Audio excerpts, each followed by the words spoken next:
So how are you doing then, Hello. Katie? Yeah, I'm good, thanks. How are you? It's pretty good. Yeah, I'm pretty good. I've been like kind of.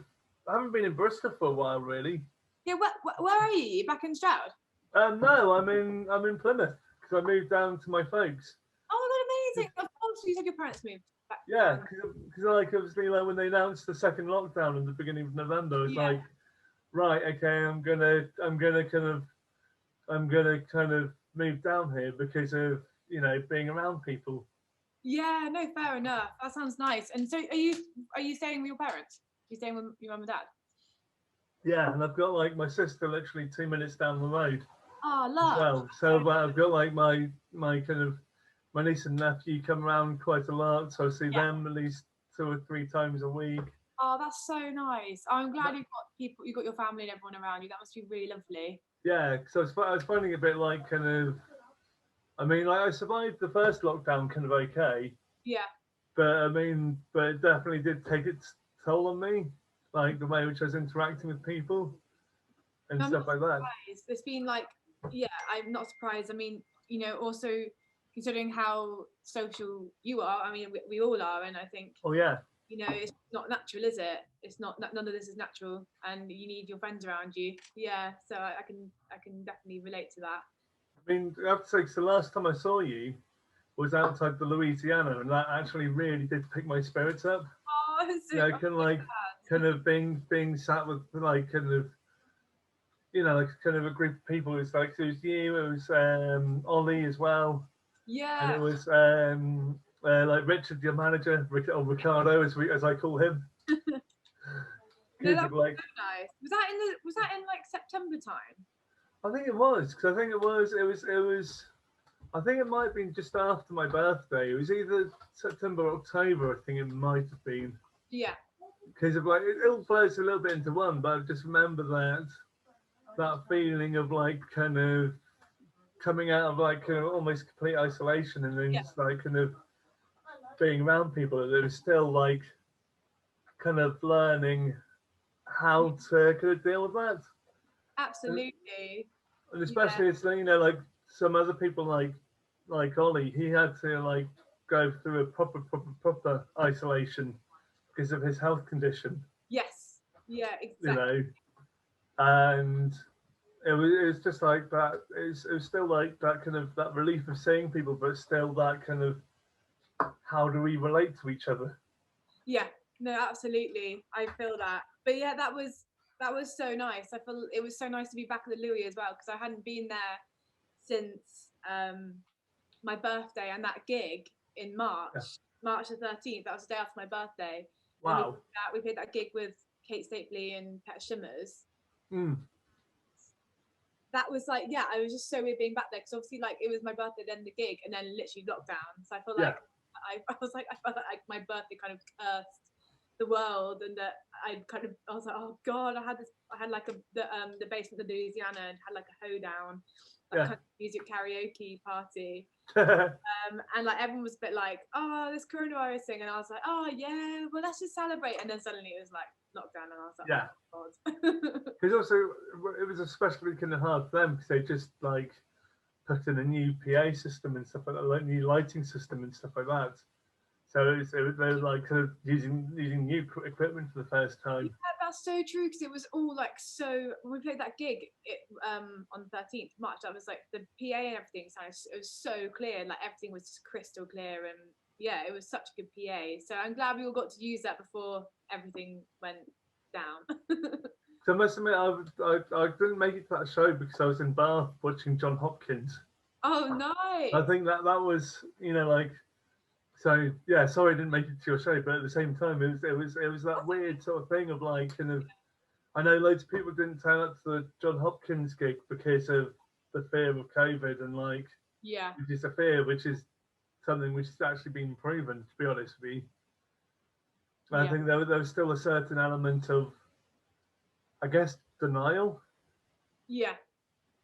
because of like it was like right, this is not really gonna. We weren't really. We didn't realize how badly it was going to affect us. Yeah, I think that's so true. Like, if I think about how I felt, like when I on the Friday on my birthday, like just like had a great time. We were talking about it, but no one really knew how huge it was going to be. Like we still only had slight trickles of news coming in about things happening, and we were all still just like, oh yeah, you know, it'll probably be a few weeks, won't it? And now here we are. I'd be like, yeah, it'll be a 3-week holiday. Just put our feet up for a couple of weeks.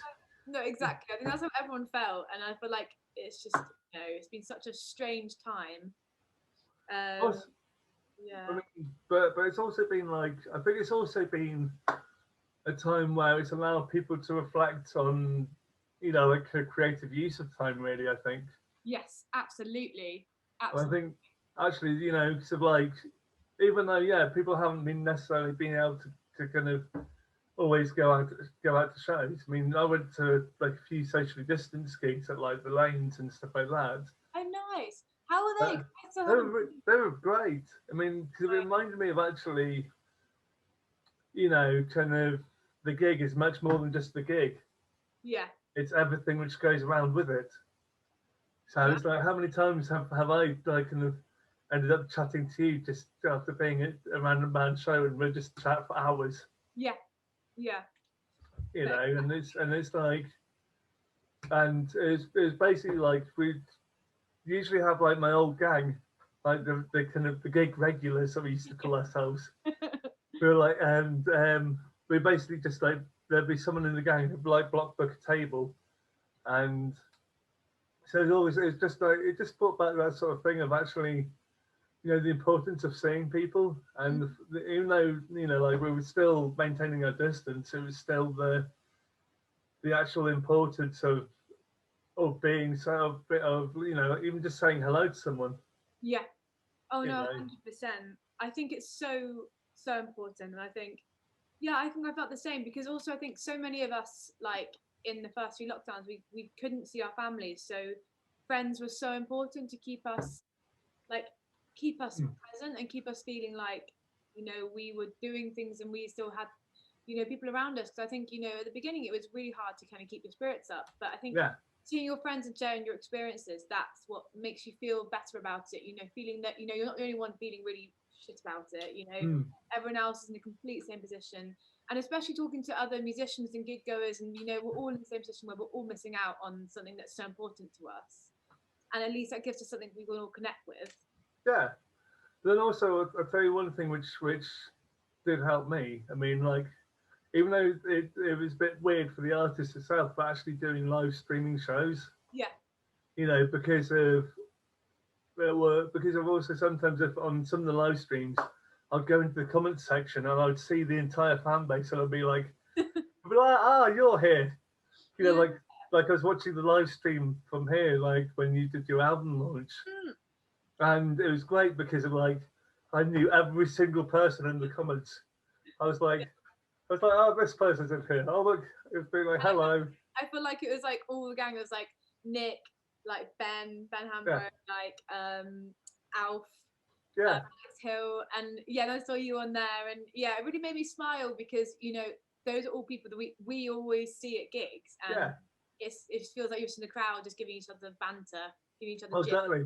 Yeah, no, I'm so glad to hear that. I think, yeah, I agree. I think live streams are so important. And the last one I tuned into was the Windmill Brixton one, and Yeah. you know it was fantastic. You know, all the bands played so well, and you know you could put it on your big screen in your living room, Mm, into the monitors. You know, you feel like you can connect to it, and it gives bands a chance to mm. get some exposure, especially considering how many bands release albums in the pandemic. We need Yeah. outlet. And the other thing I found about it is that also that, especially with venues like the Windmill, they've been really proactive. Mm, You know, so like, I mean, I was on the one that they did last night with like Links Africa, and who's someone that I've come to really love over the past kind of like year or so. yes. And who else did they had? They had like kind of famous and some of the kind of like the kind of Brixton kind of gang really. Yeah. They had like Jerskin Fendrix, he actually did a really beautiful stripped down set. Because he's like Right? quite like piano based, isn't he? He's an amazing piano player, isn't he? Yeah, Yeah. but he does like kind of. It's really weird because actually I preferred it watching him doing stripped down acoustic to his usual set Yeah. because of I found like a weird, like slightly, like whether it's deliberate, but there's definitely like a weird disconnect with him. When it was just him doing like a kind of real stripped down sort of thing, he has got a really great voice. Yeah, no, I've And listened it's, to some of his stuff before, and I really liked it. Yeah, it's good stuff. and it's like as if it might be a bit of like almost like Nick Cavey, kind of like that gravel needness. Oh, nice. Okay, yeah, that sounds. In that sense, so because it was him without any effects on his voice, and Yeah. so it's like kind of so when I say it's like really stripped back, it was really just like bare essentials sort of thing. Oh, that's amazing. Because also, I was just thinking back to Lynx because he just released his Escape Smash Hit Volume 2, didn't he? Yeah. Which is amazing. So good. So Oh good. man, it's like everything. It's like how does he do it sometimes? I know he's just so talented. All the visual effects, all the creativity behind it, the videos, the costumes. I just think he's such a wonderful person. And It's also like how he generates something which can, both have, like kind of a personal and like an honest message, but then also be really funny yeah, at the yeah, same time. yeah. His lyrics I just love his lyrics. That song "Stay on Trend" Yeah. video. It's like a TED talk. It's just and I love his delivery, the way he delivers each Mm. lyric and the way he performs them. He's so engaging. Yeah, he's an exciting person to be.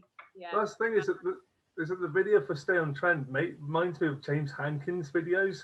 Yeah. In that sense, Yeah. as if like James Hankins would do a parody of a TED talk. Yeah. 100%. Yeah. And it kind of like has it's really amazing. So I don't know how he's kind of done it, but it does actually look like a TED talk.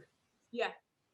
No, And absolutely. Because even his live streams, like, have you seen some? Obviously, like his thing he did last night, but yeah, the stuff he did just on Zoom and stuff, and I think he did a few live streams, and like he had a green screen, so like yeah, he's just able to really put on a proper show, oh, which yeah. is really impressive. Some people I've seen, other artists, they've really taken on this kind of internet performing thing and really gone with it, which I think is fantastic. I feel like personally, I'm just not clued up enough, but No, I think that's fine, and I've got a few things like that, but I think what Lynx is doing is really great, really cool. but I think there's always going to be those people who are going to take the ball by the horns and go like, look, we're going to positively charge through this. Yeah, in like because of whether it be like people like Links Africa, Tim Burgess with the listening parties, yes. and like Eddie Izzard, because she's been running a marathon every single day whilst having FaceTime conversations. Yeah. Which I've sometimes been tuning into because of like if I've been feeling not in a great space, I'll be like, right, okay, I'm not feeling particularly well. Put my feet up and I'll stick on, Eddie Izzard while she's running the multi-million marathon. I think that is just so amazing. It's so cool. But also, what I noticed with her, because of like, and this is one of the things which obviously we've all got to get used to, is like the new gender pronouns sort of thing. So I do sometimes slip my tongue and say him instead. Yeah. Oh no. And I think it's so easily done. But Yeah. I think that with her, you can tell that when she's really into a conversation, she actually runs faster because like the brain's engaged. Because it takes the way, like, and it could be listening to her chatting to anyone about like kind of whether it be philosophy, Yeah. with like kind of stand-up comics from around the world, whether it be kind of sometimes history, sometimes it'll be like kind of where people get their names from, the origin and like language and like kind of it's that sort of thing where you just start watching her kind of like because she's doing 31 marathons. Yeah, that just really, when I think about that, I mean, like I did like a jog the other day just because I was bored. So I was like, oh, maybe I'll just do like a run. I ran like half a mile, and I was like, I literally can't do anything more. Like I was like, that's it. And the fact that she's running 30 marathons, right? Like Yeah, 31. 31. Like how? Her last one's tomorrow because of and she's also doing stand-up shows in the evening as well. That's amazing. It kind of reminds me. I mean, it's kind of a bit of a off piece, but in God, what's that film? Forrest Gump. Yeah. Where he like ends up like running like across America, Hmm. running for like 3 years or something. But yeah, I mean, I just think it's fantastic that she's doing that. That's And I amazing. feel, but also I feel it's like kind of, I think that sometimes in this period, it's also given us maybe a chance to re-evaluate, certain things. And it's like, certain what we may not see as successes as being successes, sort of thing. Oh, I so agree with that. I think in a way, this time has been like quite fascinating, really, and I think we've all learned a lot about ourselves and like having a lot of time just to kind of deal with past things we've done and the way we've kind of acted around things. And I think, yeah, it makes you really appreciate the small things. Yeah, I feel like I've stopped putting so much pressure on myself, and a lot of people around me, I think, have been feeling the same. That yeah, now that we are in this situation, even if you just read a bit of a book one day and then that's all you do, if you're feeling a bit rough and you want to do that, like that's you can do that and you can feel okay about it. And I think it's realizing that you don't have to be 110% all the time. oh man, I think sometimes in actually acknowledging that Yeah, you've got to, you're going to have your good days and you're going to have your bad days. I think that, even on those bad days, like you can still have moments where you can still feel a certain level of joy, a certain level of pride. yeah, Because of like for instance, today, the weather's been freaking awful in yeah, Plymouth, but I'm sat here and I'm chatting to you, and it's like kind of that fills me with a sense of kind of optimism, and then also like earlier I had to take the dog out oh, in amongst the pouring rain. But if you've got those things which gives you objectives, yeah. then No, it's amazing how that can change, like things like mood, and then like about um, things about like kind of determination as well. I yeah, think because I tend to find that if I've got like kind of certain things, like bits of structure, mm, I think is actually sometimes something which motivates me. yeah. I don't know if that's how you've been coping. Yeah, I think it's like it's a mixture really. I think you know what I think overall like structure for me is really really vital, and I can do a few days of just lolling about and like floating around with no aim, but after like day 3 I get a bit like, oh my god, I feel a bit low. I need to Yeah, think, I need to kind of shake things up, I guess. So I think structure for me is important, and I think even if it's just like getting out of the house, going for a walk, mm. doing doing a route that I love, or you know, it is just planning to see a friend for a walk on one of the days, or planning, or like what I have journals, so the night before I go to sleep I write down things I want to achieve, and Yeah, it gives me things to do, and I think at the moment that's what you need, and I think especially with creative stuff as well, with Ali, my producer, mm. we've kind of just working with album 2 stuff because we can't really work together that much. We're setting each other, well, he's setting me tasks to do to help me kind of keep motivated, because I think in the times like this it is really hard to be creative and write songs because Yeah, you're not having normal experiences that you would draw from. You're having like meeting a friend in the park talk about how shit the pandemic is, yeah, or you're not talking about other things, which is fine, that's what's going on. mm. But I think it's nice to have people around you, and especially people creatively that you need to talk to, who are like, right, let's give you a task to do to keep you motivated, because I think you can start to lose kind of you were doing before, I guess. Mm. I mean, I found myself. I mean, because I admittedly I need to get your album actually at some point. Yeah. Because I know this bit sounds a bit cheeky, but I've actually found myself singing your songs. Oh, Sometimes I'd be out on walks and I'd start singing something like "Hey You," and then like kind oh. of, and then I'd go like, "Oh yeah, who wrote that song?" But I'd be like sometimes because the songs would get so lodged into my head, into like the subconscious, and then like I'd go like, "Oh yeah, my friend Katie wrote that song." Oh, I'm so glad they're like making you feel good. I feel like that makes me very happy to know that you're just singing along. Well, that's the thing is I find myself like kind of if I'm going out for walks, and quite often I'm singing, and quite often I'm like kind of either making up my own songs Yeah. or like I'll be singing, or like all of a sudden like like one of yours or someone else's riff will kind of come into my head, and I'll just start singing like the kind of like the chorus or like a verse or something, and then I go like, hang on. Hang on, I'm doing plagiarism here. I'm copying Katy J Pearson, aren't I? You know what? It's all good with me. But I mean, when you go on walks, do you have like headphones? Do you like listen to a lot of music when you walk? Are you just walking with? No, I usually kind of I don't have headphones, partly because of I find that I nearly get run over sometimes when I'm listening to music through headphones. Yeah. So many times because like I remember when I used to. This is the reason why I stopped listening to my iPod. Yeah. Was because of I would get so intensely into listening that I would start imagining seeing things in front of me. Like I remember like listening to someone like Hookworms when they did their first record. I got so intensely into listening to it. Sometimes I'd be imagining conversations in between people, and like because the way which they produced it, I mean, like, okay, like there's stuff about them now which is obviously frowned upon, and the reason why like like their singer, but in terms of like the way which it was produced, it made you literally feel like as if you were actually in the room with them. Oh, amazing.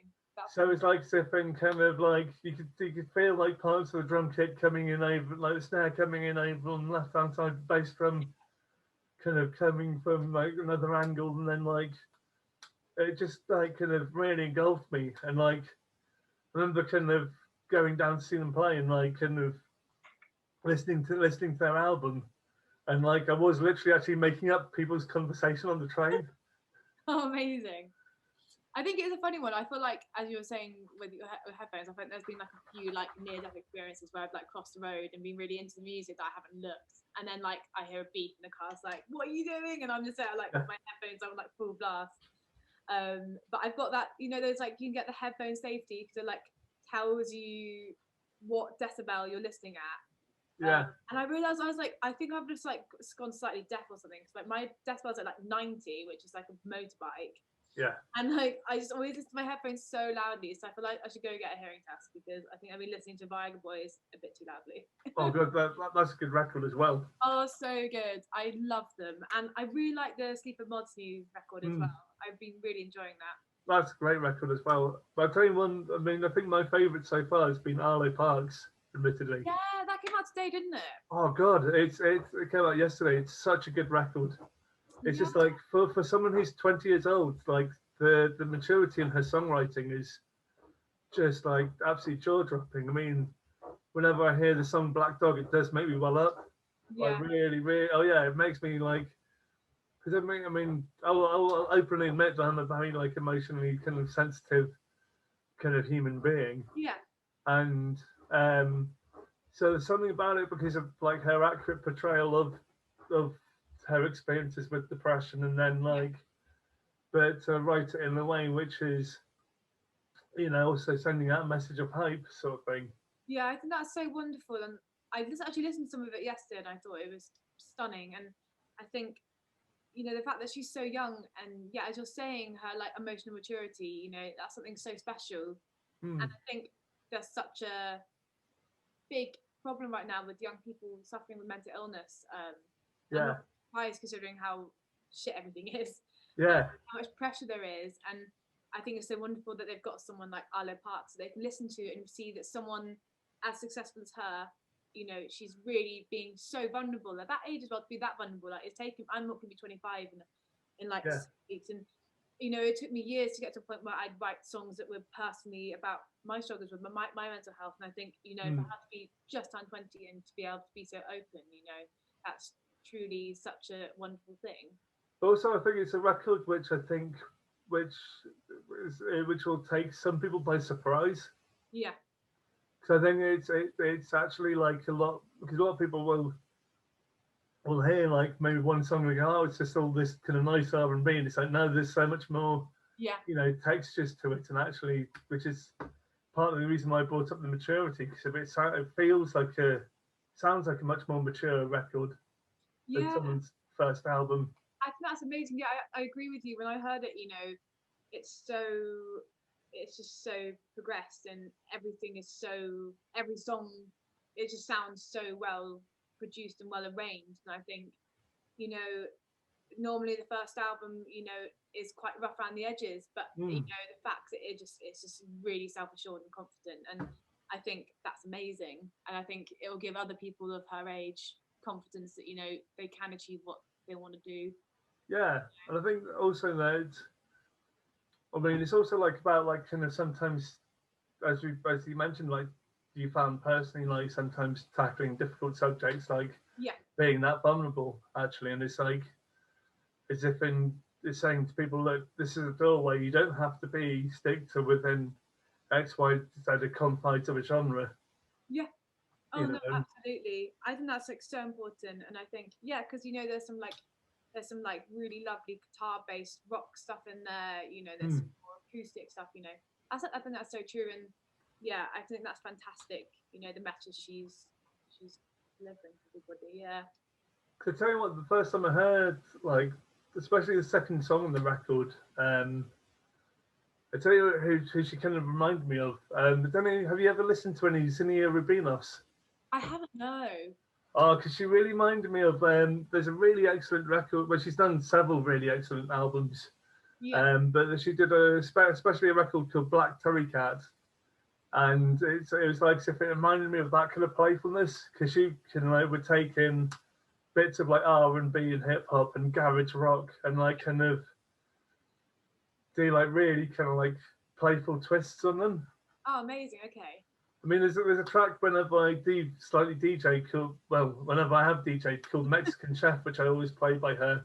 Oh, nice. Okay. Because if it's You have to about, do that to me. I'm intrigued. Yeah. yeah, she's amazing. She's like, I mean, how would I sum her up? It's like, because she's like a Puerto Rican American, and she's like kind of written, it's like a song about the fact that in the restaurant industry, there's a real lack of kind of like Hispanic American kind of cooks or Yeah. like underrepresentation, and it's just got like a kind of excellent bass line. Oh, You know, like it's one of those, but it's also like because I saw her must have been at the Louisiana maybe 3-4 years ago, okay. and um, it was one of those where because I think her drummer is her producer, Yeah. but the drummer almost upstaged everyone on that show because of he had like a pedal board with which went to the under mic of the snare, so he did like this whole kind of solo bit where it was basically him recording different sounds of the snare, looping it, whilst kind of like whilst playing grooves. So he had like kind of instead of having like a standard hi hat, he had I think well he did have a hi hat, but he also had like a couple of I think kind of like China crash cymbals which are broken, which he'd taped together and stuck in a contact mic. Wow. That And sounds. so like when I say it's like kind of quite experimental, Yeah. but also whilst doing proper rocking kind of Erykah Badu style R&B. Oh, that sounds fantastic. Oh, you know what? Yeah, I do miss going to the Louis. Oh man, I really miss it. I remember the first time I went there was like I think I was 15. Wow. I came up from Gloucestershire from Siren to go watch summer camp. Oh god, that's Jeremy Wormsley, isn't it? Yeah, yeah, and that was like so long ago, and I was obsessed with them. And my friend's mum gave us a lift. Me and my friend Megan went, and it was so exciting. Like, because going to a city, and like going to this like venue that I'd never been to, and there was just posters all over the walls with all these famous bands that I loved. Yeah. That played there, and going upstairs and it being such a cozy sitting room vibe. I was just like, what is going on? You know, it was so exciting. It literally does. It literally did for like the first few years of going there feel like as if I was entering into someone's living room. Yeah. Because it's also the fact that the kind of the family do live there. Yeah. And so it's like kind of and I mean my first time in going there was 2001. Oh, amazing. Like when I was about I would have been probably about 18, 19 at the time. Okay, yeah. I went to see Cooper Temple Claws before they became big. Okay. They were like kind of early 2000s kind of art rock Yeah. Kind of like very kind of synthy, Okay. kind of like alternative indie kind of stuff. Yeah. In fact, their drummer went on to, it's like one of the heads of Bin. Oh, in Bristol. Yeah, Oh, fair. Okay. but they were like a Reading outfit. Nice. I mean, like they kind of like end up headlining places like the Beer Keller, which was like about 1,000 people, something. Then Yes. Beer Colour is that was a venue in Bristol, wasn't it? yeah, And that's that, not it's not closed down. yeah, that closed down through some pretty dodgy things, I think, involving the Fair. landlord Ah, okay. and some sort of, I think, tax Ah, okay. loophole. Some sketchy tax evading vibes. Yeah, I think it was. I think it. Yeah. I mean, I don't know the full story, but it wasn't. You know, like it wasn't anything which we initially thought like, oh, council was kind of selling it off to be flats. So no, it was something a lot dodgier, Oh no, because I feel like my mates that went to Bristol possibly. talked about Beer Keller. Because Yeah. how long ago did it close? Like not. Oh god, it would have been maybe 5 years ago, Oh, fair. Yeah, so I guess when they've started 4 uni, years ago, yeah, 3 years ago. I don't know. I mean, like, because the last time I was due to go there, which was on the day that it closed, was to go and see Kerrang Ben. Oh, what? Nice. That would be. Then they had to move it to SWX, Whoa. which is a much bigger venue. Yeah. But I mean, it's still a good show. I mean, I tend to find that. I mean, actually, for a big venue, SWX is actually a place which I actually quite like. Yeah, you know what? I agree. I've seen a few. I saw like Shame and Big Thief. I was And at a Big Thief gig actually. did you go to that? Yeah, So good, wasn't it? oh, it was amazing. I mean, like, I do have a thing for like some of Adrian's songwriting, Yeah. and I think that it was also the fact that it also like kind of those moments which they did delve into almost unexpected, like so if they did almost go metal, Yeah. and I was like, wow, I was like, okay, I wasn't quite expecting this. Yeah, I know what you mean. There was a point where it was like really distorted guitars, like Yeah, and when she's screaming, yeah, I it's was like like, you weren't expecting the kind of projection. yeah, agreed. I feel like she played like masterpiece, and then suddenly it was like, whoa, oh my god, they've gone like metal vibes. But yeah, I agree with you. I'm so happy they've started doing gigs there because I think like the O2 Academies, it will do. Yeah. But the other place I've been to that was big is like the Anson Rooms. I went and saw it's for like Darwin Diesel when I was like 17. Oh god, I probably would have been there as well. Uh, Watching Darwin D's do all the dance routines. oh god, yeah, literally. I remember just being like such a big fan of his, but I don't know where he's gone now. Oh, I think he was about to release a new record. I think. Oh, I think okay. he's one of these artists who was about to release new Yeah. stuff, but I think that they probably delayed it. Oh, fair, because of the the pandemic. Yeah, and then and I think that's the thing is, I think that I think it's really brave of artists to still be releasing stuff in this day and time, considering you can't do the whole touring thing. Yeah, I think it is like I think for me like releasing the album in November, like it was we kind of decided early on like in August, well like July, we're like us and me and Heavenly were like, right, you know what, let's just release it, let's just do it. Yeah. And I think like it's so frustrating that I can't tour it, but I've still got such fantastic support anyway, and it's actually meant I've had time to start album 2, and so why not. And the other thing also is that it gives people hope. Yeah. And actually that's the Yeah. one thing is like doing these chats for me is giving me hope, and then like kind of and like the fact of that that well that's the reason why we all do these things is because we want to try and uplift other people's spirits and try and Yeah. say to them, look, okay, we're all going through a difficult time, Definitely. but also that this is like our attempt to try and give you a virtual hug. Yeah, I think that's that's such a wonderful like way of describing it. I think that's exactly how it feels, and I think I'm so happy that me releasing my album has helped people and people have found it uplifting because that makes me happy. It makes me want to keep creating. It's a win-win situation really. It gives me more confidence. It makes me feel good. Makes everyone else feel good, and I think that's the whole point. And I think when I look at bands that I love that we're in the 60s and 70s, and we're releasing music through a lot of hardship around that revolutionary time. I think you can find similarities in what's going on now. You know, there's a lot of hardship and everything's really rubbish. And I think out of that, out of that, we've got to find creative ways to kind of express ourselves, and then like, yeah, well, it's about like kind of, and it's like, because I've actually found myself actually buying more music now than I did in the past. you know what? Same here. I never like used to really buy much, but I've been buying so many vinyls, like just constantly, just like just yeah. I think you just want to surround yourself with nice things to listen to, don't you? Well, it's like as if, well, even if it's just buying like downloads online from Bandcamp sort of thing. Because I feel like as if, you know, like as if then the money's going mostly to the artist sort of thing. I mean, like I've obviously pre-ordered the Squid and the Black Country New Road record. Nice, yeah. You know, because like I mean, also Squid kind of semi-Bristol band now. Oh, absolutely, yeah. Because Laurie lives with me.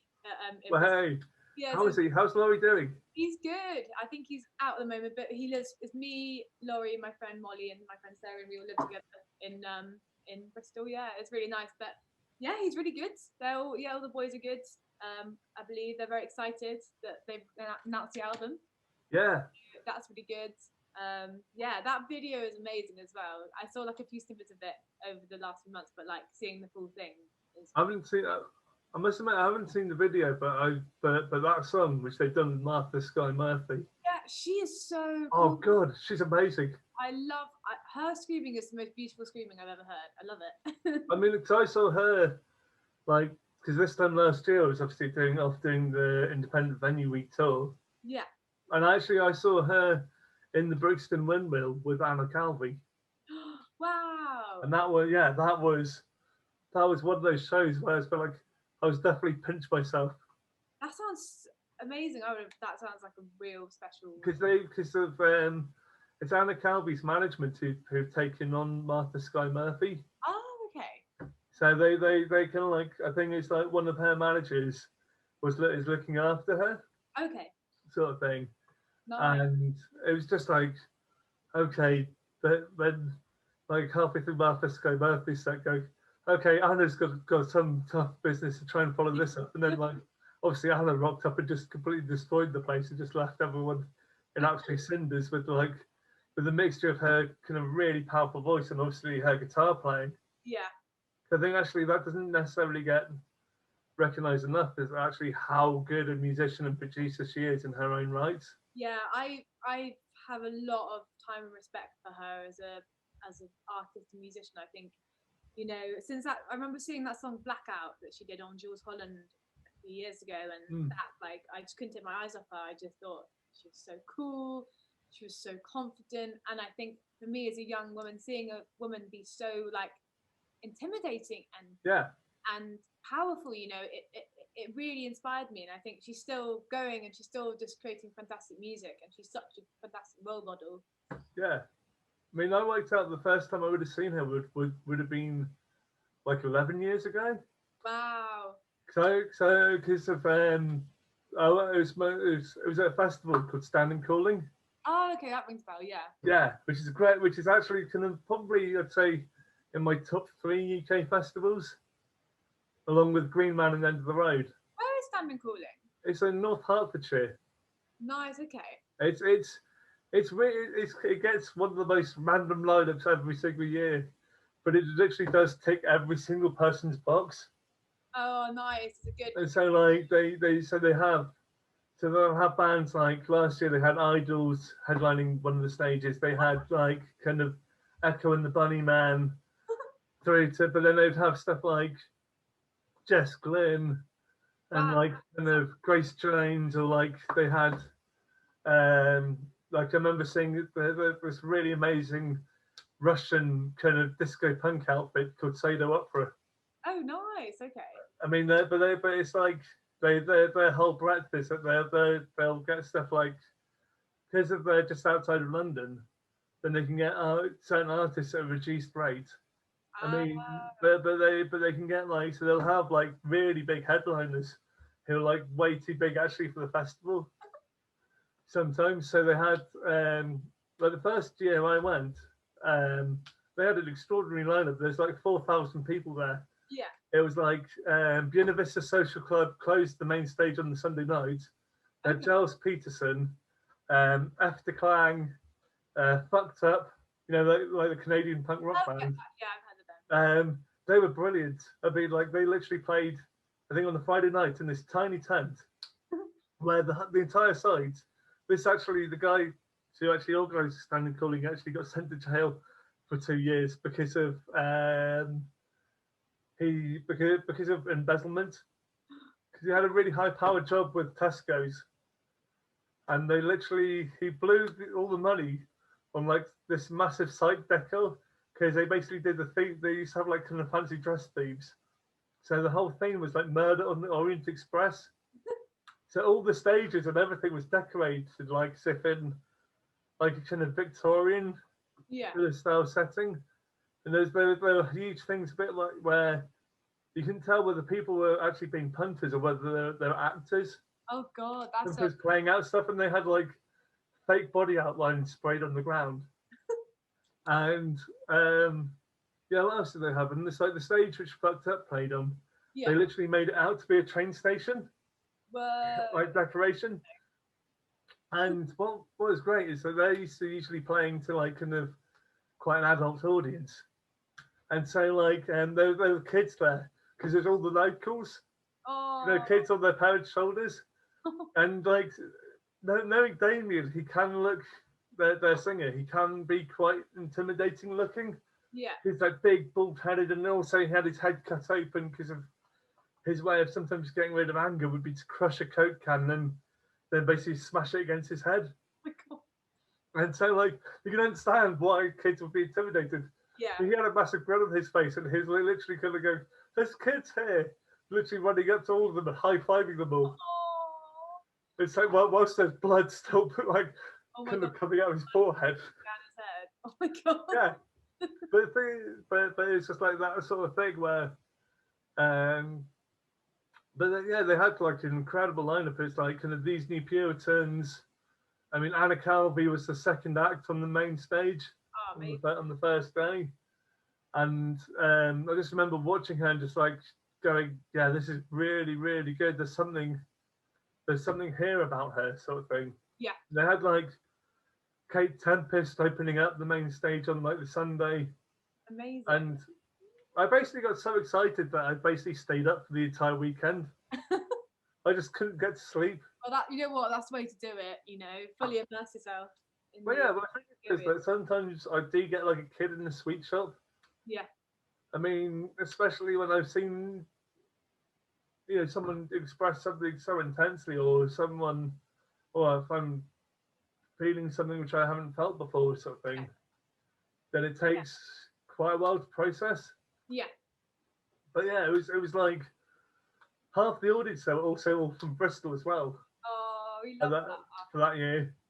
And it was just like, yeah, I just saw some really amazing stuff. I mean, like Buena Vista Social Club.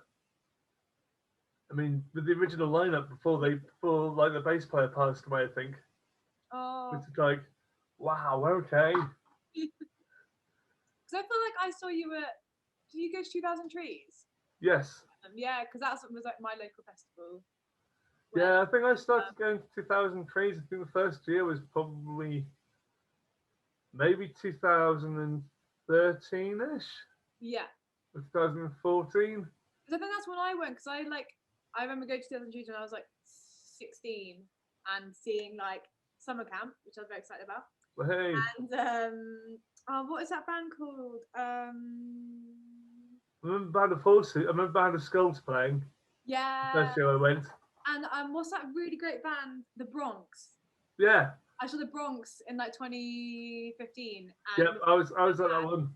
Yeah. That was wild. That was definitely the rock tent like the whole weekend. Like I lost my dad and he was just like there, like flipping loving it at the rock tent, just watching like, the Bronx and all the heavy metal bands. I mean, the Bronx were freaking great. So, like the first time I saw them play there, he came out in like a full clown costume. Oh, amazing! And it was. I mean, like the thing is though with them is that like they were definitely, it was like, right, okay, it was definitely one of the most aggressive pits I've been in. Oh my god, yeah, I think I would be like, I remember being there and like my brother, I think he hadn't really smoked weed before and he smoked a spliff and then he like whiteyed and then it was like holding him up and like he was like falling into the mosh pit and the mosh pit was like so violent. It was Oh man, it was definitely one of those where I was holding onto the tent, literally. Oh God, yeah, that is, yeah. I feel like some mosh pits are just like, if I go in there, I will literally get like my nose broken or something. But actually, I mean that's the thing. Sometimes I found if a mosh pit's got too aggressive, and sometimes I find that it can take away from the enjoyment of the show. yeah, Sometimes because of like. Yeah, you know what? I do agree with that. I've got quite frustrated sometimes when I'm really just trying to enjoy the music and I'm just getting pushed around and it can be a bit annoying. You're just like, oh, I really want to just get into this, but if we're just getting shoved all the time, it's a bit frustrating. Well, yeah, well, I think also like if we're both kind of like dyspraxic kind of like sort of people, then it does, because you do get like a sense of fear. Yeah. But I mean, like that's the reason why quite often I tuck myself into the front hand corners. Yeah. I'll go, right, okay, you know, like, you know, like I would always have.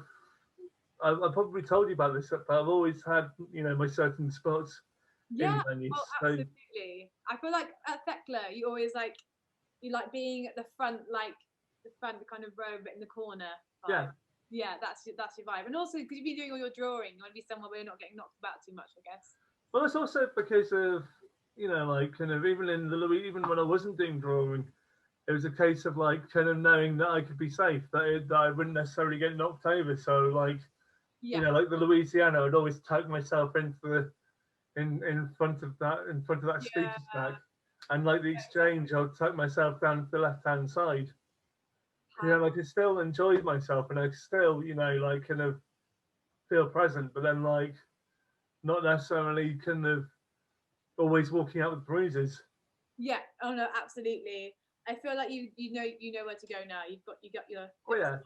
Well, it's like if you know, even at the police, before they extended the exchange, the stage and the barrier, I used to have my spot which used to go into there, which if no one else was standing there, I would go in, and it's like, you know, the front, like the front poles sort of thing. Oh yeah.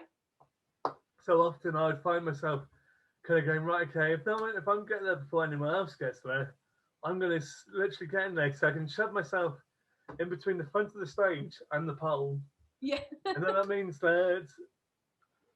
several things. That, you know, if it's a really wild gig, I can still be down the front and not get knocked around too much. Yeah. And then, or if it's like a kind of quiet acoustic gig, I could be down the front and there's already something blocking people's views. Yeah. You know. Exactly, that's so true. I'm into those pillars. I think like when I've been watching gigs there, when I saw a Confidence band there, like it was great because I just leaned against the pillar and I was like, comfortable. I mean, I was like, kind of, that was another great show, Confidence Man. That was so much fun. Yeah. I'd love to see them in Lynx Africa together. Oh my god, that would be so good. I feel like weren't they meant to be doing some shows together? I think they were. And then the pandemic happened. Yeah. I know. That'd be a dream if that happens. Yeah, I mean, I think Lynx was due to play SWX with them, I think. Oh, that would have been so good because obviously, like, he used to live in Bristol as well, so that'd be such a homecoming show. Oh man, I mean, I would probably end up running up to all of them and just giving them massive hugs. Yeah. No, I'm so excited for when next time I see you, we'll be in a venue. Yeah, because the other thing is watching a live bands. But the other thing which this kind of reminded me of is actually, it's probably something I've known for a little while. It's actually how tactile, you know, I am. So it's like touch sensitive. Yeah. Sort of thing. So it's like, and how much, you know, like, as if, you know, like my instinct would be to say hello to people, then give them hugs, and it'd be like, and it's like kind of really weird doing the elbow bump thing. Yeah, no, you're such a hugger, and you know that's part of who you are, and I guess it must be like really frustrating. And it is, I know what you mean. Like when I see my friends out, like all I want to do is give them a huge hug, because hugging is so important. Touch is like so vital for us as human beings. I think, I think that's one of the main reasons people feel quite unhappy, is because the lack of touch. I think. Yeah. You know, I think that's the thing is though, is that because I noticed that it's even made my interaction with friends when I have seen them face to face a little bit that bit more awkward because of yeah. we're like, okay, are we safe to be around each other? Yeah. No, I absolutely. mean, like the first one of the socially distanced gigs I did, it did feel a little bit like that. But then, like, we were sat around a table we were kind of talking with each other, and it reminded us of actually, the biggest joy is sometimes sharing sound. Yeah. It's No, actually, exactly. like feeling like the feedback of a drum kit, like Yeah. or like backbeat, or like feeling, something coming through with frequencies, which sometimes can be really calming. Hello, Oh, Katy. definitely. I really relate to that. I miss that. I miss that feeling. I miss just feeling the dynamics of a live gig. The vulnerability of the performers, the energy in the room. It's all so important, and especially in small venues. Like, that's the point. Independent venue week. Like, there's so That's the many reason why they're the best amazing venues. Or there's some. like the Croft. Sorry. So Yeah. so it's. But it, Oh, sorry. I was to say Crofters Whites. Yeah, that's like one of my faves. Like, it's just such a great venue, and like so small but so good.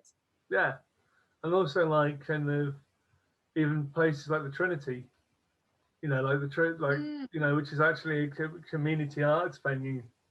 But it's like even for a place of that size, for like where it could so easily lose atmosphere. Yeah.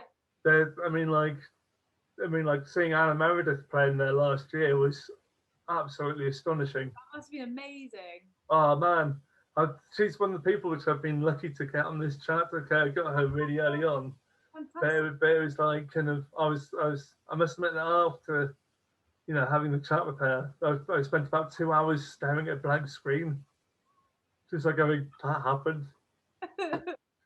Someone who I had on my ultimate wish list. Yeah. I've been wanting to chat to for ages because of like I said hello to her briefly after that gig, but sometimes after seeing an artist show, it's like digesting a 3-course meal, Yeah. and it's that as emotionally as intense as hers are as well. Because of like her main, I'm so glad you got to talk to her though. That's fantastic. yeah. I mean, it's been like, wow, okay. Because of like her main, like her main shows, she plans them out like as if in like emotionally, she will like, right, I want to make people feel everything. Yeah. They'll be like, right, okay, I'm going to make people feel really on edge here, really nervous here. Then there'll be like big rush of joy here. There'll be like kind of peaks and troughs. But then it's like, then also her encore is probably one of the most ridiculously fun encores I've ever seen. Because basically it's like, right, okay, I've done all the serious, emotionally really intense stuff. Yeah. Then it's like, right, for my encore, we're going to do pop medley. And so it's like kind of, so you could get either her doing like Enter the Sandman into the bill, into the soundtrack of the bill, or you could get, or like at the Trinity, she did. Was it Daniel Bedingfield? We got to get through this. Oh my god, that's such a bad into like ABBA, and then she did Last Ketchup, and I can't remember what I can't remember the song that she ended with, but it was just basically all out and out wall to wall joy. That sounds so good. Love it. But also like, sorry if I drink some water. Oh no, don't worry, all good. But yeah, no, I feel like so it's gonna be a good independent venue week. And are you chatting to lots of different people? Oh man, I've had some incredible people. Amazing. Like I did this week, I've done Chubby and the Gang. Oh, I love it. I did Charlie. He's a really nice dude. Dry Cleaning. Oh, I love Dry Cleaning. Yeah, so do I. They're my favourite band of the past couple of years. Scratch Card Lanyards. Yeah. Such a song. I love it. But it's also like as if in I've kind of vaguely known half of them for about nearly 9 years. Oh, amazing. Because several of them used to be in a band. The drummer and the bass player used to be in a band called LA Shark, Oh, okay. and who were like kind of a bit like kind of walk disco sort of style sort of thing. Yeah. And yeah, I mean, like, so when I turned up to see when they supported Bodega in Cardiff, Yeah. I went to that show at the Eiffelbach, and literally as soon as I walked through the door, they were like, "Oh, Jeff's here!" Like literally, I was like, "Oh," it's like, "Do you remember us from the Shark?" Oh my God, Sort of thing. I remember Le Shark. They did a few shows with the Maccabees, didn't they? They were Yeah, kind of together. Yeah. they were kind of like, yeah, it's been like very theatrical. I think they would have been much bigger nowadays than they were probably then. Yeah. Oh, fair enough. Yeah. But to be honest, I prefer dry cleaning. Yeah, I think they're fantastic. Yeah, dry cleaning are so good. But the one which I was most surprised about was getting Kevin Cole from KEXP. Oh my God, that's so cool. Yeah. So I did him last Friday. Oh, I was mate, like, that is fantastic. I was like when I got the email in the morning going, "Do you want to chat to Kevin Cole tonight?" It's like, "Yes, please." Yes. Oh my God, that's so exciting. Oh well, I mean, it's been so nice to chat to you, Jeff, and thank you so much for having me chat to you. oh man, it's always been a pleasure. That's the thing is though, that you know, it took me a long time before I realised that we grew up like maybe 10 miles apart from each other. I know. It's crazy. I just love that as well. I think that's so special. Yeah, and I feel, and also that, you know, like in the people like Body Clocks and stuff like that, like Joe from Joe, Dialogue just Joe literally grew up. Yeah, He, that's Rowdies. yeah, well, he grew up actually. His dad lived on the same street as me. In Bristol. No, in Washpool in Horsley. In Horsley, of course, yeah. You That's know, because yeah. one of my best friends that I live with, she's from Washpool originally in Horsley. Oh wow. But yeah, she's moved. Her mum lives somewhere else now. But yeah, so I used to go down to Washpool loads. So that's so funny. It's really weird because, like, you know, so if you ever walked past Box Hedge Cottage, Yeah, that's where I lived. that's so weird. That's so. Yeah. And it's like, and it was like kind of, it was really kind of like, quite. I'd describe it as like kind of, to people who've never been there, it's like League of Gentlemen on steroids. Yeah, it's but, like but with like kind of but with posh rich artists instead of like you know kind of like and yeah, and it was like this really weird sort of thing where you had people who'd lived there for like multiple generations and had bloodline for centuries meets posh rich kind of people. And I mean, like, because I guess that like literally down, because I guess that literally down the stream from where we lived was like Kit Williams. Oh, okay, of course. And like people forget that, you know, like what a massive impact he had. You know, Kit Williams again is yes. Masquerade. Yes. You know, as if in like. Did he also have another book? I think so. Yeah, I feel like my parents really love him. Yeah. Yeah. It's really weird because we used to go to like his open studios sort of stuff. Oh, amazing. And some of it was amazing, but it was also because a lot of it was like based around fairy tales. Yeah. And it was like kind of like light and dark. And I think some of it went a bit over my parents' heads because they were like, "Oh, this is a bit weird." Yeah. Oh, fair enough. I think the thing is though, I mean, I know that my parents are like who I love dearly, obviously, because they put up with me for the past 3 months. Well, it's been a bit like kind of like, oh look, lockdown's happening. Guess who's coming to stay? Yeah. But I mean, I think he had a certain like kind of, it was almost like an ethereal style. Yeah. It's a bit like kind of, you know, like how we look at. I mean, like, this is one thing which has inspired me as an artist is always looking at album covers. Yes. And you got through a phase where you'd all of a sudden recognise, you know, an artist because he had like a certain creative style, which went with genre of music. So whether it be people like Roger Dean for like all the prog rock movement, and Yeah. like kind of the people who did like no is it Peter Blank? He Oh, did all yeah, all the Pink Floyd sort of stuff. yeah, he's amazing because he did the Sergeant Pepper's Mm, um and my work. But yeah, yeah, I love Peter Blake. I think he's fantastic. but yeah, but I mean but it's like as if in because I don't find that those also like kind of definitely impact on other artists. Yeah, absolutely. I mean, I guess it's the reason why like kind of like I'm sorry if I'm kind of stumbling my words because I'm trying to so I've got so I'm trying to like process what I'm trying to say really. Yeah, no worries. I think that the reason why I became obsessed with music was the cultural impact.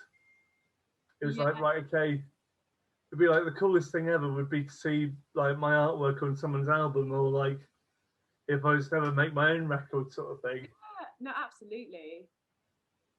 I mean, how do you feel? Do you ever like kind of dabble with other forms of artwork as well as songwriting?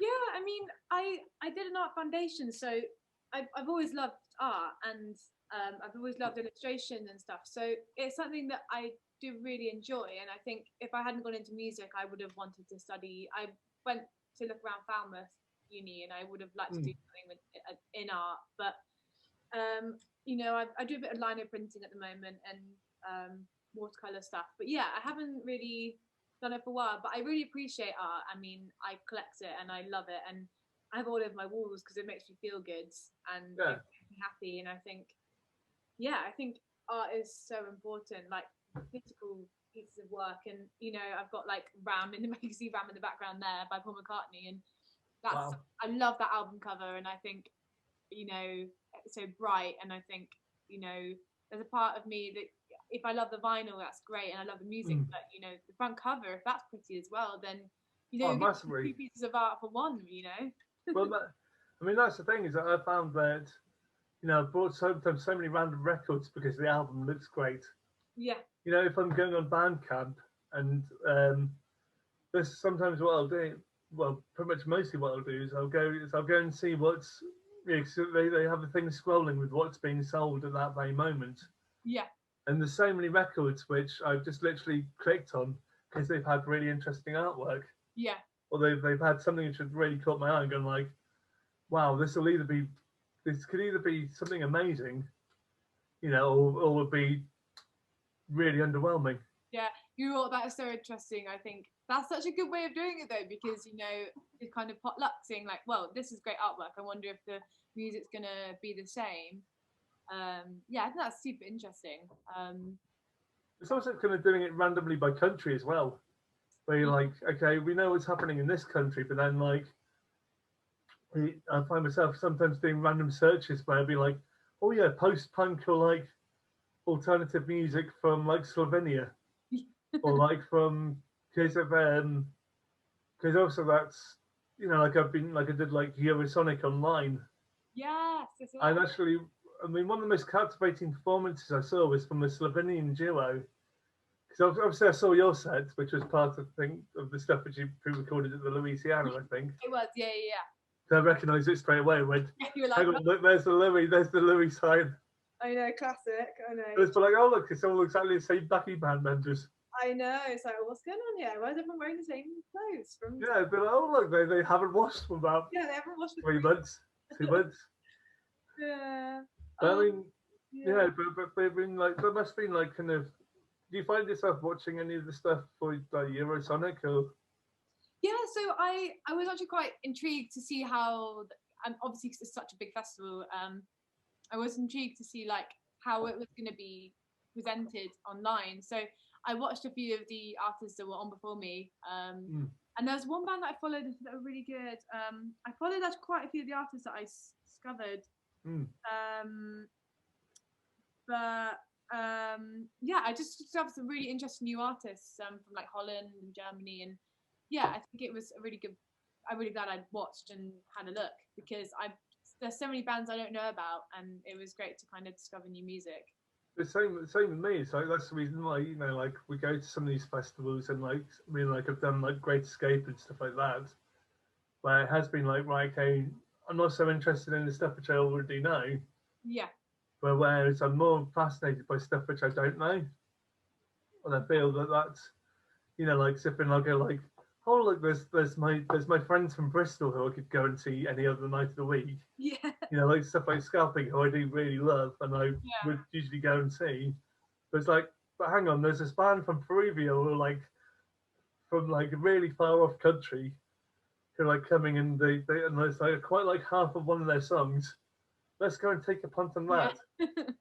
No, And exactly. like, but one of my favorite performances, and it was something which really struck me, it was a Slovenian folk duo by the name of Anja Kravanja and Samo Kutin. Yeah.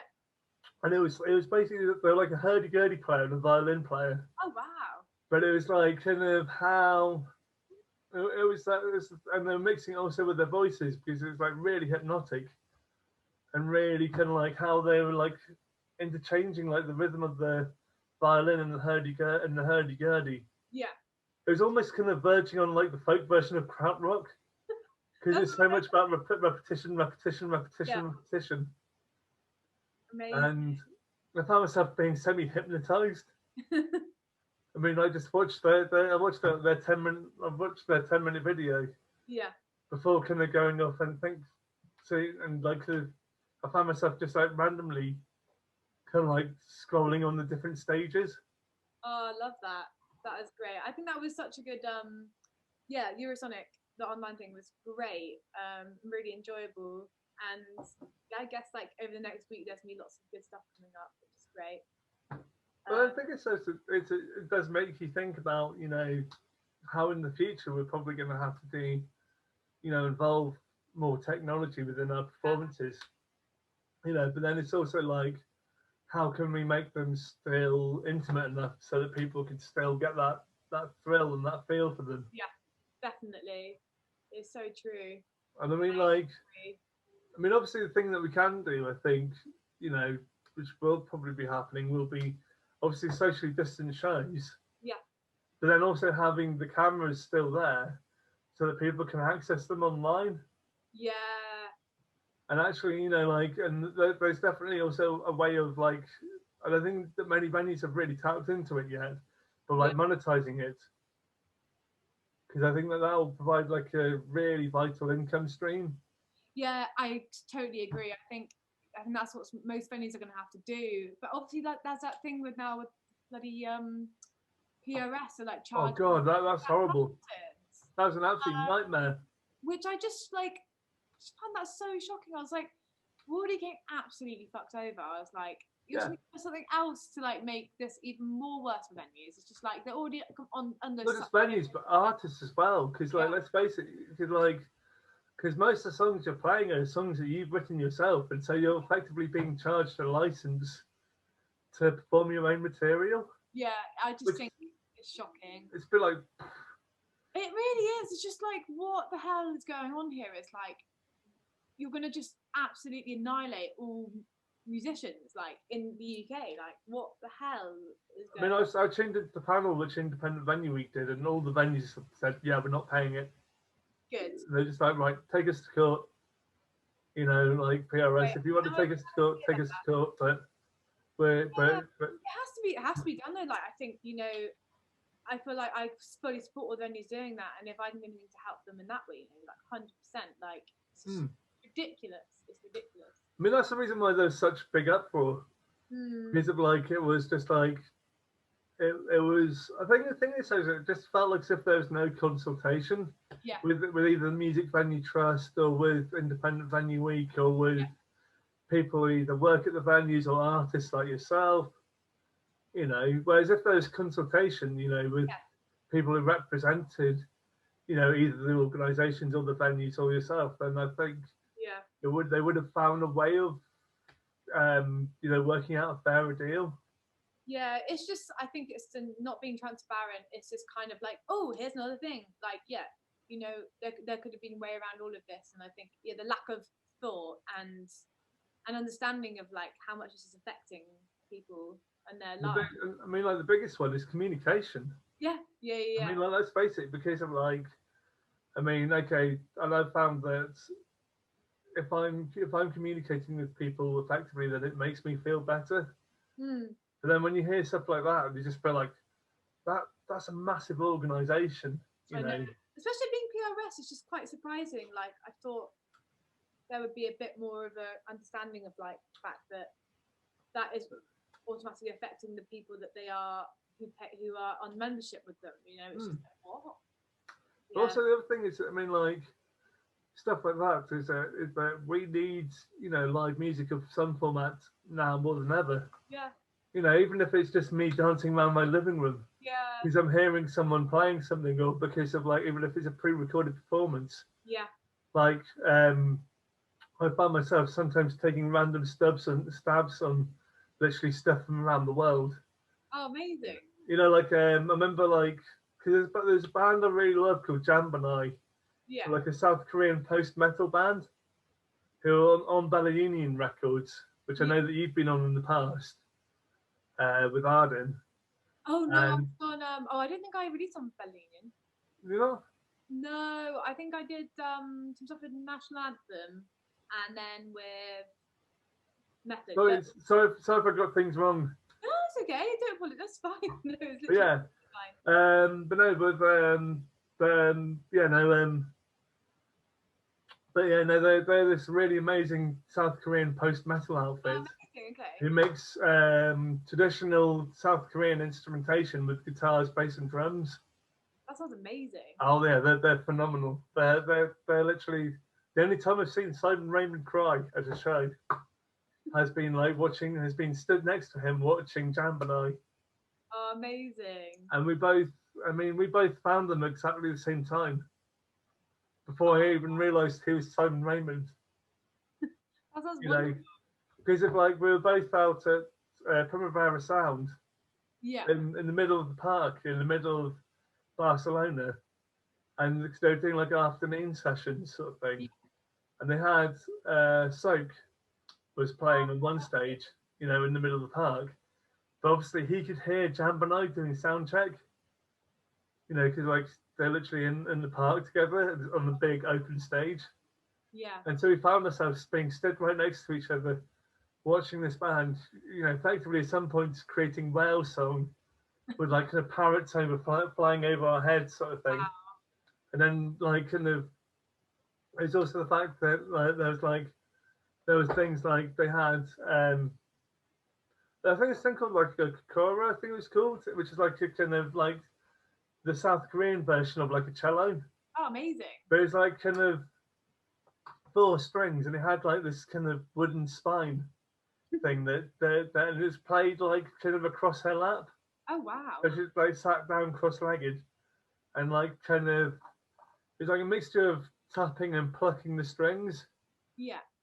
And there's another woman who's playing those two-string instruments where she had a bow which was sliding in between the strings, Okay.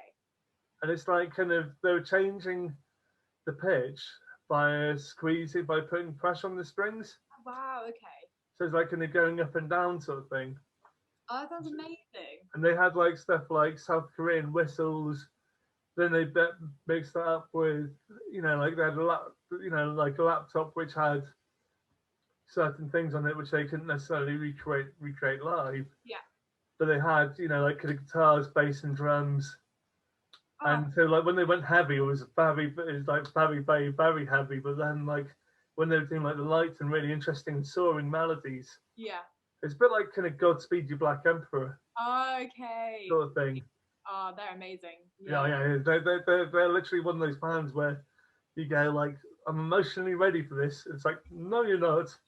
No, you're not. But Yeah. they played this online version of a Korean music festival, Yeah. and they basically played this really amazing song, 15-minute long song, which involved operatic singing, and had this kind of, all I describe as like cornucopian style kind of whistle instrument, reed instrument that the main guitarist was like kind of blowing down, Whoa. sort of thing. But it's like it's really hard to describe Yeah, that's until you see some of their instruments. yeah. And you go like, wow, okay, what kind of noise does this make? And then like when they start playing it, they're like, holy crap. Yeah. Or it's like sometimes I notice that because I've seen them like 3 or 4 times now. Yeah. They're like going, okay, this is gonna get also get really heavy because all of a sudden, like the woman who's playing like the kind of like the cello-y instrument all of a sudden slides her strings to one side. And you just go, okay, this is gonna get heavy now. Wow. Or like, or like there's it's really weird. It's really hard to describe. But yeah, the very first act which we're playing on this live stream was a South Korean conceptual disco outfit called Lee Nauchi. Yeah. And I mean, like they were performing with like this, but they had like a Korean dance troupe performing with them, Oh my and it god. was like kind of like watching like in a brilliant way, like kind of like how you used to watch Top of the Pops. Yeah. And they used to have, if an artist couldn't make the performance, they'd always have like a dance troupe, like performing the songs. And so they had this dance troupe, and it's like they're like kind of 3 singers and bass player and a drummer. But it's like kind of, I don't know how to describe it. It's like one of those things where I was watching the performance going, this is a mixture of like weird, like so like culturally to our version of like kind of weird, but then also like it was actually really amazing. Oh, fantastic. Because also all the songs that they've taken are actually based on traditional South Korean like tales sort of thing. So they'd be like based on traditional folk songs, which they turned into like disco numbers. Oh, amazing. Oh, I'd love to see that one day. That sounds so cool. Yeah. I mean, well, it's been so lovely to speak to you. I've actually got to go. I've got to oh man, is that thanks okay? so much for doing. Oh, Katie's lovely. I wish I could give you an actual hug. I wish I could give you a hug. Hug over the internet. Yay. But it's been so lovely to speak to you. I'm sorry I have to go, but I've got to go. Yeah, send all my love to Ricardo as well. I will, and thank you. It was so nice to speak to you, and can't see you soon. Yeah, man. Fingers crossed. Fingers crossed. It'll be in like after some gig somewhere. Yeah, like outside the Old England or something like that. It will. Oh my god, yeah. I need to go to the Old England ASAP.